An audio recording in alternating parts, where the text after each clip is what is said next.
সুপ্রিয় দর্শক, আসসালামু আলাইকুম। কেমন আছেন সবাই? আশা করছি যে যেখানে আছেন ভালো আছেন এবং সুস্থ আছেন। সবাইকে স্বাগতম জানাচ্ছি আমার আরেকটি নতুন এপিসোড দেখার জন্য। আমি আজকে আপনাদের সাথে শেয়ার করছি খুবই মজাদার এবং খুবই টেস্টি একটা স্ন্যাক্স রেসিপি।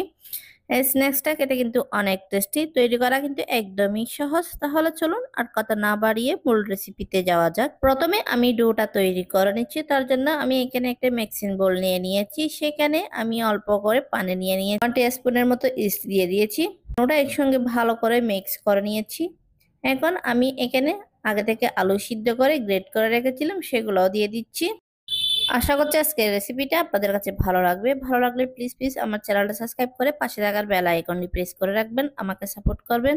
এই পর্যায়ে আমি একটা ডিম দিয়ে দিচ্ছি, স্বাদ অনুযায়ী লবণ দিয়ে দিচ্ছি। আমি এখানে 1 টিস্পুনের মতো চিনি দিয়ে দিয়েছি।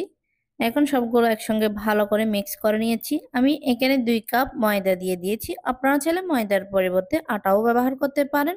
এখন সবগুলো মিশ্রণ একসঙ্গে মিক্স করে একটা ডো তৈরি করে নিচ্ছি। ডোটাকে আমি ভালো করে মতে নিচ্ছি। দেখেন মতা হয়ে গেছে। আমি এখানে সামান্য করে ধনেপাতা কুচি দিয়ে দিয়েছি। আপনারা চাইলে স্কিপ করতে পারেন। এখানে সবগুলো আবার একটু ভালো করে মিক্স করে নিচ্ছি। আজকের এই স্ন্যাক্স রেসিপিটা যদি আপনাদের কাছে ভালো লেগে থাকে তাহলে লাইক, কমেন্ট এবং বেশি বেশি করে শেয়ার করবেন। উপরে সামান্য করে আমি ঘি দিয়ে দিয়েছি। এখন আমি এটা 30 মিনিট রেস্টে রেখে দিয়েছিলাম। 30 মিনিট পর আমি আবারও ফিরে এসেছি। এখন ডোটাকে আমি আবার একটু ভালো করে মতে সফট করে নিচ্ছি। এই পর্যায়ে কিন্তু স্ন্যাক্স তৈরি করার জন্য ডোটা একদমই রেডি হয়ে গেছে। এখন আমি ডোটাকে নিয়ে নিয়েছি একটা রুটি বেলার জন্য। রুটিটা আমি মোটা করে বেলে নিচ্ছি। আমি আজকের এই স্ন্যাক রেসিপিটা অনেক সহজ করে দেখানোর চেষ্টা করেছি। আশা করছি আপনারা এইভাবে একবার হলে বাসায় ট্রাই করবেন। এই স্ন্যাক্সটা খেতে কিন্তু অনেক টেস্টি, তৈরি করা কিন্তু একদমই সহজ।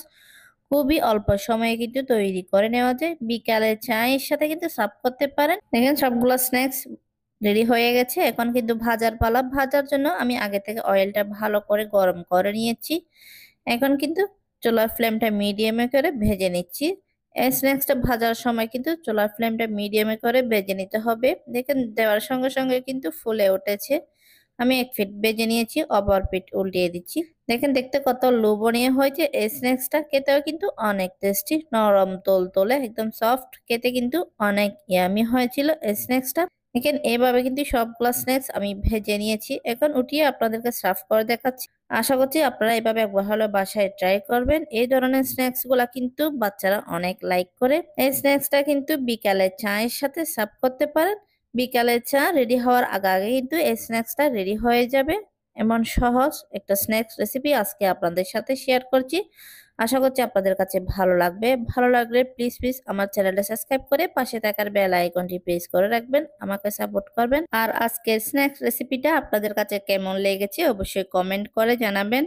আর যারা আমার আজকের এই স্ন্যাক্স রেসিপিটা ফেসবুক থেকে দেখছেন প্লিজ আমার পেজটা ফলো এবং লাইক করে দিবেন।